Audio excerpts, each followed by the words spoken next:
نحمده ونصلي ونسلم على رسوله الكريم أما بعد فأعوذ بالله من الشيطان الرجيم بسم الله الرحمن الرحيم شهر رمضان الذي أنزل فيه القرآن هدى للناس صدق الله العظيم وقال النبي صلى الله عليه وسلم شعبان شهري ورمضان شهر الله أو كما قال عليه الصلاة والسلام.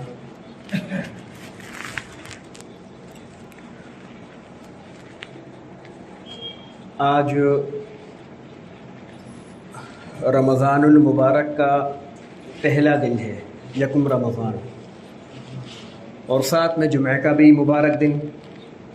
تو ماشاءاللہ برکتیں اور رحمتیں جمع ہو چکی ہیں.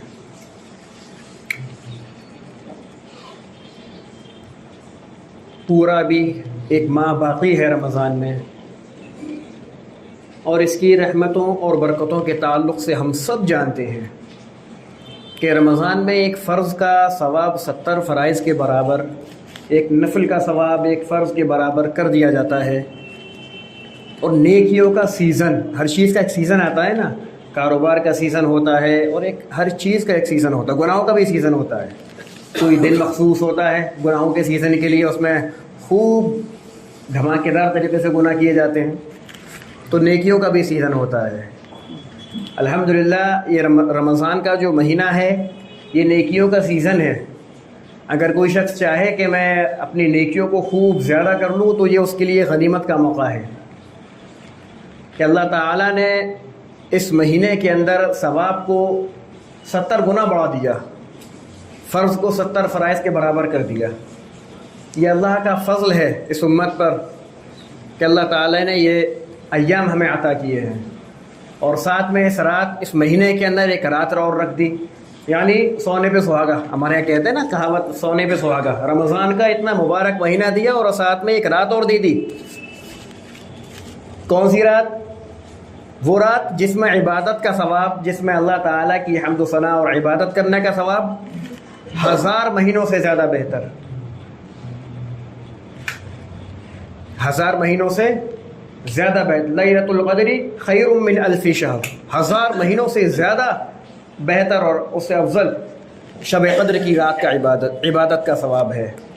تو اللہ رب العزت نے ہم سب کو یہ موقع دیا ہے، اس میں اللہ کا شکر ادا کرنا چاہیے. اب شکر ادا کس بات کا کریں بھائی؟ ہم سب، اب میں بھی زندہ ہوں، آپ بھی زندہ ہیں، مل گیا. شکر ادا کس بات کا کیا جائے؟ تو اس میں سوچنا چاہیے، غور و فکر کرے تھوڑا انسان کہ گزشتہ رمضان بھی نکلے ہیں، ہمارے ساتھ میں کچھ ایسے لوگ بھی ہوں گے جو برابر میں نماز پڑھ رہے ہوں گے گزشتہ سال. اس سال وہ کہاں ہیں؟ اس سال کیا ان کو موقع مل گیا روزے رکھنے کا؟ اس سال کیا ان کو موقع مل گیا اللہ تعالیٰ کی عبادت کرنے کا؟ اس سال ان کو موقع مل گیا تراویح پڑھنے کا؟ تو اگر ہم غور و فکر کریں گے تو محسوس ہوگا کہ نہیں، ان لوگوں کو موقع نہیں مل پایا. اس بات کا شکر ادا کریں کہ اللہ تعالیٰ نے ہم لوگوں کو موقع دیا، ایک رمضان اور ہمیں مل گیا. اس رمضان میں اللہ تعالیٰ نے ہمیں روزے رکھنے کی توفیق عطا کی. اور تراویح جو اس رمضان کا ایک خاص ایک جز ہے، تراویح کی جو نماز ہے وہ رمضان میں خاص ہے. رمضان کے علاوہ میں پورے 11 مہینے تراویح نہیں پڑھی جاتی. تراویح پڑھی جاتی ہے رمضان کے مبارک مہینے کے اندر 20 رکعت تراویح. اللہ تعالی ہم سب کو توفیق دے رمضان کی قدر کرنے کی، گناہوں کو چھوڑنے کی. نیکیوں کا سیزن ہے اور رحمت کا عشرہ چل رہا ہے. پہلا عشرہ کون سا ہے؟ رحمت کا عشرہ. یعنی اللہ تعالیٰ کی رحمتیں خصوصی طور پر متوجہ ہیں. لیکن کن لوگوں پر متوجہ؟ دیکھیے معاملہ پھر وہی گھوم پھر کے آ جاتا ہے کہ یہ رمضان کا مہینہ مبارک بھی ہے، مقدس بھی ہے، اور رمضان کا مہینہ بہت زیادہ نیکیوں کا سیزن بھی ہے، اس میں نیکیوں کا ثواب بڑھا دیا جاتا ہے. لیکن سوال پھر پیدا ہوتا ہے کہ کن لوگوں کے لیے بڑھا دیا جاتا ہے؟ تو عزیز ساتھیوں، وہ بڑھایا جاتا ہے ان لوگوں کے لیے جو اس کی قدر کرنے والے ہیں.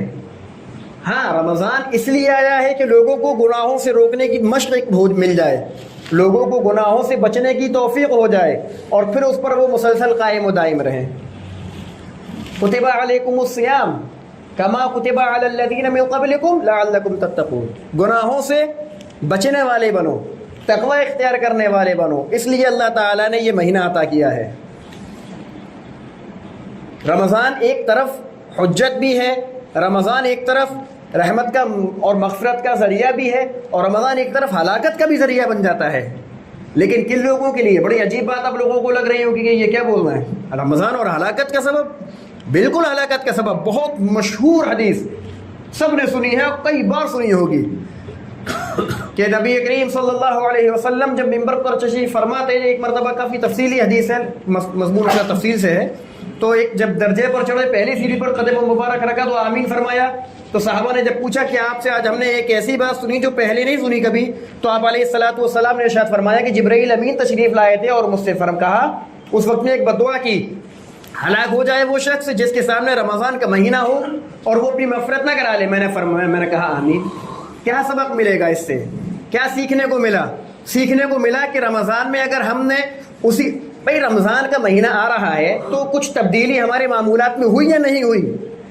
وہی 11 بجے ہم سو کر اٹھ رہے ہیں، فجر غائب ہو رہی ہے، چلیے سحری کر لی تو فجر پڑھ لی، فجر نہیں پڑھی تو سحری نہیں کی، اس انداز میں ہماری زندگی چل رہی ہے۔ وہی فرض پڑھنے آئے تو فرض پڑھ کے بھاگ لیے، سنت پڑھنے آئے تو فرض و سنت پڑھ کے بھاگ لیے۔ نوافل کی توفیق ہمیں ہوئی یا نہیں ہوئی؟ اللہ تعالیٰ سے مانگنے کا مہینہ ہے، ہم نے کچھ وقت مقرر کیا کہ اس مہینے میں اللہ تعالیٰ سے مانگیں گے؟ کیا ہم نے تلاوت کا کوئی وقت مقرر کیا کہ ہمیں اتنا پارا روز ہمیں تلاوت کرنی ہے، اتنا روز ہمیں ذکر کرنا ہے، اتنا اللہ تعالیٰ سے مانگنا ہے؟ یا معمول کے مطابق ہی جیسے عام دنوں میں زندگی گزار رہے ہیں اسی طرح سے رمضان میں بھی ہم زندگی گزار رہے ہیں؟ ایسا ہے یا کچھ تبدیلی ہوئی؟ اگر تبدیلی ہوئی تو مبارک بات ہے، بہت خوشی کی بات ہے، اور تبدیلی نہیں ہوئی تو فکر کرنے کی ضرورت ہے کہ جو 11 مہینے ہمارے گزر رہے ہیں 12واں مہینہ بھی ہم ویسا ہی گزاریں۔ بڑے افسوس کی بات ہے کہ کاروبار کا وقت آ جاتا ہے اور سیزن کا مہینہ ہوتا ہے تو سارے کاروباریوں کے دماغ روشن ہو جاتے ہیں کہ سیزن کا مہینہ آ گیا ہے، اگر ہماری دکان 9 بجے تک کھل رہی ہے تو 11-12 بجے تک ہم دکان کھولیں گے، ہم 10 کارٹون بھر رہے ہیں تو اب 100 کارٹون ہم بھریں گے، ہم محنت کو اپنی دگنی نہیں 4 گنی ہم کر دیں گے، کیونکہ ہمیں سیزن دکھ رہا ہے، پیسہ زیادہ آ رہا ہے۔ لیکن جب رمضان کے مہینے کی بات آتی ہے اور نیکیوں کے سیزن کی بات آتی ہے تو ہماری بتی گل ہو جاتی ہے، ہم نہ عبادت کی توفیق ہوتی ہے، نہ ہمیں مانگنے کی توفیق ہوتی ہے، نہ ہمیں تلاوت کی توفیق ہوتی ہے، اور رمضان کا مہینہ جیسا آیا اسی طرح سے غفلت میں ہمارے پاس سے چلا گیا، اور پھر یہ شخص ہلاکت کا موجب ہوگا، اس شخص کو پھر ہلاکت ملے گی۔ کیوں؟ رمضان کا مہینہ آ گیا، نبی علیہ الصلوۃ والسلام اور جبرائیل امین جیسا مقرب ترین فرشتے، جبرائیل امین جیسے مقرب ترین فرشتے نے بد دعا کی، اور اس پر آمین کہنے والا کون ہے؟ کوئی نبی، کوئی ولی نہیں ہے، کوئی پیر فقیر نہیں ہے، کوئی صوفی اور بزرگ نہیں ہے، بلکہ جس کی غلامی کے صدقے میں پیری ملتی ہے اور جس کی غلامی میں غلامی کے صدقے میں بزرگی ملتی ہے، وہ ذات حضرت نبی کریم صلی اللہ علیہ وسلم کی ذات اس پر آمین کہہ رہی ہے، یعنی کہ مہر لگ گئی، شبہ نہیں ہے، کسی کو کوئی شبہ کی گنجائش ہی نہیں ہے۔ کوئی پیر اگر بد دعا کر دے نا تو شبہ ہو سکتا ہے کہ مقبول بھی ہو یا نہ ہو، کوئی بزرگ اگر بد دعا کر دے تو شبہ ہو سکتا ہے کہ مقبول ہو یا نہ ہو۔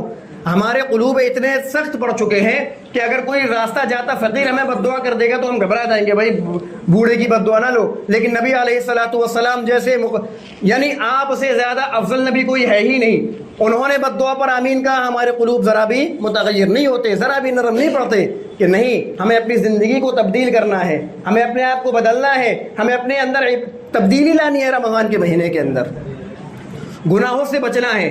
ایک شخص جیسے عام دنوں میں زندگی گزار رہا تھا ویسے ہی رمضان میں بھی زندگی گزار رہا ہے۔ تو میرے دوستو ایک بات سمجھ لیں، بارہا کہتا ہوں کہ مبارک وقت میں، مبارک مہینے کے اندر، مبارک دن کے اندر گناہ کا جو عذاب و وبال ہوتا ہے وہ بھی بڑھ جاتا ہے۔ صرف رمضان میں نیکیاں نہیں بڑھتی، گناہوں کی نحوست بھی بڑھ جاتی ہے۔ اگر کوئی شخص اس مہینے میں گناہوں میں زندگی، دیکھیے عام دن آتے ہیں، ویسے تو گناہ ہلاکت کا سبب بنتے ہی ہیں، لیکن نبی علیہ الصلوۃ والسلام نے، حضرت جبرائیل علیہ الصلوۃ والسلام نے اس مہینے کو خاص کر کے بد دعا فرمائی۔ کیوں؟ وجہ کیا ہے؟ ہلاک بھائی گناہ تو اگر میں کروں گا تو مجھے بھی جہنم میں جانا ہے، عام دن میں کروں گا تو بھی میں جہنم میں جاؤں گا، اور کوئی خاص دن خاص مہینے میں کروں گا تو بھی میں جہنم میں جاؤں گا۔ لیکن ایک شخص کعبۃ اللہ میں جا کر، مسجد الحرام میں جا کر گناہ کر رہا ہے تو اس سے زیادہ بدبخت و ملعون کون ہو سکتا ہے جو بیت اللہ شریف میں جا کے گناہ کرے؟ اگر ایک شخص رمضان کے مہینے میں بھی گناہوں پہ زندگی گزار رہا ہے، اس کو جو کام کرنا ہے گناہوں کے وہ کر رہا ہے، اس نے اپنے گناہ ذرا بھی نہیں چھوڑے، تو اس کمبخت کے لیے کون سا مہینہ پھر ہوگا جو اس کی مغفرت کا سبب بنے گا، اس کی مغفرت کا ذریعہ بنے گا؟ جی نبی علیہ الصلوۃ والسلام کی پیش نظر رہا اور آپ نے آمین کہا۔ تو ہمیں یہ دیکھنا ہے کہ ہماری زندگی کیسی گزر رہی ہے۔ گناہ ہم عام دنوں میں گناہ کرتے ہیں، تو رمضان میں ہم گناہوں سے بچنا ہے۔ دیکھیے لعلکم تتقون فرمایا، لعلکم تتقون فرمایا کہ تم تقوی والے بن جاؤ۔ اللہ تعالیٰ نے ذاکر نہیں فرمایا وہاں پر کہ لعلکم ذاکرون، لعلکم صابرون، لعلکم شاکرون۔ ہو سکتا تھا قرآن مجید کی آیت ہے تو یہ بھی تو ہو سکتا تھا کہ اللہ تعالیٰ نے یہ تم پر روزوں کو فرض کیا جیسا کہ تم سے پہلے لوگوں کو پر فرض کیا، شاید اس لیے کہ تم ذاکر بن جاؤ یا عابد بن جاؤ یا زاہد، نہیں، لعلکم تتقون، تم تقوی والے بن جاؤ۔ تقوی والا کسے کہتے ہیں؟ اتقوا المحارم، گناہوں سے بچو، اسے تقوی والا کہا جاتا ہے۔ ہمارے یہاں ہم نیکیوں کا سیزن بڑھا دیتے ہیں لیکن ایک طرف سے کھڑکی کھول دیتے ہیں، گناہ کرے چلے جاتے ہیں، وہ نیکیوں کا سیزن سارا برباد ہو جاتا ہے۔ اے سی چلا دیا، سارے دروازے کھول دیے، کھڑکیاں کھول دی، وہ جتنی بھی ٹھنڈک آ رہی ہے وہ ساری باہر نکل گئی، کوئی فائدہ ہوا؟ تو میرے دوستوں سمجھنے کی ضرورت ہے۔ ہو سکتا ہے آئندہ سال مجھے نصیب نہ ہو، یا ہو سکتا ہے کچھ ایام مجھے مل جائیں لیکن آگے باقی ایام مجھے نہ مل پائے۔ موت کا کیا بھروسہ، کس وقت آ جائے، کس وقت دامن پکڑ لے، چلتے چلتے انسان کو ہارٹ اٹیک آ رہا ہے، نکل گیا وہ۔ ایسا نہیں ہوا، آپ اور ہم سب دیکھ رہے ہیں، رات کو خوشی خوشی وہ کچھ کھا پی کر گھر پہنچے، پتہ لگا صبح اٹھ نہیں پایا۔ کتنے واقعات ایسے ہوئے ہمارے سامنے، لیکن ہم لوگوں کو عقل نہیں آتی۔ ہم لوگوں کو عقل کب آئے گی؟ عقل تب آئے گی جب آنکھ بند ہوگی۔ آنکھ بند ہونے کے بعد عقل آئے گی، اب ہم کہیں گے اللہ لوٹا دے، لیکن لوٹنے کا موقع نہیں ملے گا۔ تو اللہ تعالیٰ نے موقع دیا ہے مانگنے کا بھی، رونے کا بھی۔ اللہ تعالیٰ نے تقوی اختیار کرنے کا حکم دیا ہے کہ تقوی اختیار کرو، گناہوں سے بچیں۔ ایک دو طرح کی عبادت ہوتی ہے، ایک عبادت وہ ہوتی ہے جو تھوڑی دیر کی ہوتی ہے، جیسے ذکر کیا تو جتنی دیر ہم ذکر کر رہے ہیں اتنی دیر ہمیں ثواب مل رہا ہے۔ اسی طرح سے ہم اگر روزہ اگر رکھ رہے ہیں تو جتنی دیر ہمارے روزے میں گزر رہا ہے اتنی دیر ہمیں ثواب مل رہا ہے۔ ہم جتنی دیر تلاوت کر رہے ہیں ہمیں ثواب مل رہا ہے۔ لیکن ایک عبادت ہوتی ہے کہ ہم ذکر کریں نہ کریں لیکن ہمیں ثواب مل رہا ہے۔ وہ کون سی عبادت ہے؟ اتق المحارم تکن اعبد الناس۔ کس نبی علیہ السلام سے پوچھا کہ سب سے زیادہ عبادت گزار کون ہے؟ آپ نے فرمایا گناہوں سے بچو، سب سے زیادہ عبادت گزار بن جاؤ گے۔ نماز پڑھنے کا حکم نہیں کیا کہ کہا اشراق اور چاشت اور اوابین اور فرائض اور واجبات اور مستحبات اور نوافل اور ذکر سب کر دو، نہیں۔ کیوں؟ کیونکہ جو گناہوں سے بچنے والا ہوتا ہے وہ ہر لمحہ یہ فکر کرتا ہے کہ میرا کوئی وقت اللہ کی ناراضگی میں نہ گزرے۔ اس کی اس فکر پر اللہ تعالیٰ اس کو سب سے زیادہ عبادت گزار بنا دیتا ہے۔ دو شخصوں کے مقابلے میں اگر درمیان میں مقابلہ کیا جائے کہ ایک شخص نوافل بھی پڑھ رہا ہے، اشراق پڑھ رہا ہے، اوابین اور چاشت بھی پڑھ رہا ہے، اور جو ہے نا فرائض اور واجبات کا بھی اہتمام کر رہا ہے، سنتوں کا بھی اہتمام کر رہا ہے، لمبے لمبے وظائف بھی وہ پڑھتا ہے، لیکن گناہوں سے نہیں بچ رہا، گناہوں سے نہیں بچ پا رہا، سارے گناہ کر رہا ہے۔ جو گناہ اس کو موقع مل جائے وہ فوراً گناہ کر بیٹھتا ہے۔ اور دوسرا شخص ہے جو صرف فرائض و واجبات اور سنن موقدہ پر اکتفا کرتا ہے، نہ لمبے ذکر کرتا ہے، نہ اوابین و چاشت پڑھتا ہے، زیادہ وقت نوافل و مستحبات میں نہیں لگاتا، لیکن گناہوں سے وہ بچ رہا ہے۔ اب پوچھا گیا دونوں میں افضل کون؟ تو فرمایا دوسرا ہے وہ افضل ہے۔ تو اس سے ہمیں کیا معلوم ہوا، ہمیں کیا سیکھ ملی کہ رمضان کے مہینے میں ذکر کرنا ہے۔ میں یہ نہیں کہہ رہا کہ آپ کو ذکر چھوڑ دیں اور خالی گناہوں سے بچتے، یہ بھی بہت مبارک عمل ہے کہ گناہوں سے تو بچے۔ یعنی فرائض اگر آپ دیکھیے اے سی کو چلا دیا 30 کی اس میں چلا دیں اسپیڈ میں تو کتنا سلو ٹھنڈک کرے گا، بہت ہلکے دھیرے دھیرے ٹھنڈک کرے گا، لیکن ایک وقت آئے گا کہ اگر دروازے اور کھڑکیاں بند ہوں گی کہ تو کمرہ ٹھنڈا ہو جائے گا، ایک وقت آئے گا ایسا۔ اگر ایک شخص نے بالکل 16 کی اسپیڈ میں کر دیا اور ساری چیزیں کھول دی تو ٹھنڈک بنے گی نہیں، بھرنا تو الگ بات ہے کمرے کے اندر۔ اور اگر ایک شخص 16 کی اسپیڈ میں بھی کر رہا ہے، ساری چیزیں بند کر رہا تو مبارک۔ تو رمضان کا مہینہ اگر ہے، کوئی شخص گناہوں سے بھی بچ رہا ہے اور ذکر اذکار بھی کر رہا ہے، مصنون دعائیں بھی پڑھ رہا ہے، اللہ سے مانگ بھی رہا ہے، تلاوت بھی کر رہا ہے، تو بہت مبارک۔ ورنہ کم از کم یہ ہے کہ گناہوں سے بچنے کی مشق ہونی چاہیے اور اللہ سے دعا کرنا چاہیے کہ اللہ اس مہینے کی برکت سے باقی مہینوں کے اندر ہمیں گناہوں سے بچا لے۔ اور دوسری بات، خاص اس رمضان کے مہینے کو ایک خاص مناسبت قرآن مجید کے ساتھ ہے، خاص مناسبت ہے کہ قرآن مجید کے جو نزول ہوا وہ لیلۃ القدر میں ہوا جو رمضان کے اندر ہے۔ اور نبی علیہ الصلوۃ والسلام قرآن مجید کا دور کیا کرتے تھے حضرت جبرائیل کے ساتھ رمضان مبارک کے مہینے میں، اور جس سال آپ کی وفات ہونی تھی اس سال 2 بار دور کیا۔ تو اس سے ہمیں کیا سبق ملتا ہے کہ قرآن مجید کو ایک خاص مناسبت ہے تو زیادہ سے زیادہ ہمیں اس مہینے کے اندر تلاوت کا اہتمام کرنا چاہیے۔ اور 4 چیزیں حدیث شریف میں مذکور ہیں، وہ میں بتلا دیتا ہوں۔ کلمہ طیبہ کی کثرت، استغفار کی کثرت، اور جنت کی طلب، اور جہنم سے پناہ۔ یہ 4 چیزیں خاص طور پر اس رمضان کے مہینے میں ہمیں کرنی ہے۔ جتنی میں نے بتائی ہے گناہوں سے پرہیز وغیرہ وہ تو چلے گا، لیکن 4 چیزیں اور کہتے ہیں نا، غذا دوا پرہیز، تو بعض تو غذا ہو گئی، دوا اور کچھ پرہیز۔ گناہوں سے بچنا یہ پرہیز ہے، یہ غذا ہے۔ تو میرے دوستو، کیا ان 4 کو کیسے مانگنا ہے؟ چاہے تو اپنی زبان میں مانگ لیں، چاہے آسان 4 الفاظ ہیں، لا الہ الا اللہ، استغفر اللہ، اسألک الجنہ، اعوذ بک من النار۔ 4 چیزیں اس میں جمع ہیں، اس کی کثرت کرنی ہے رمضان کے مہینے کے اندر۔ کلمہ طیبہ بھی آ گیا، استغفار بھی آ گیا، جنت کی طلب و جہنم سے پناہ۔ لا الہ الا اللہ، استغفر اللہ، اسألک الجنہ، اعوذ بک من النار۔ جتنا ہو سکے تلاوت کریں، تلاوت کے بعد میں دعا اور ذکر وغیرہ کا اہتمام، مصنون دعاؤں کا اہتمام، گناہوں سے بچنے کا اہتمام، اور ساتھ میں ان 4 دعاؤں کو پڑھنا کا اہتمام۔ پورا ماہ بچا ہے، اللہ رب العزت ہم سب کو قدر دانی کی توفیق نصیب فرمائے، گناہوں سے بچنے کی توفیق عطا فرمائے، اور پہلے مجھے عمل کرنے کی توفیق دے، پھر آپ سب کو عمل کرنے کی توفیق دے۔ وما علینا الا البلاغ۔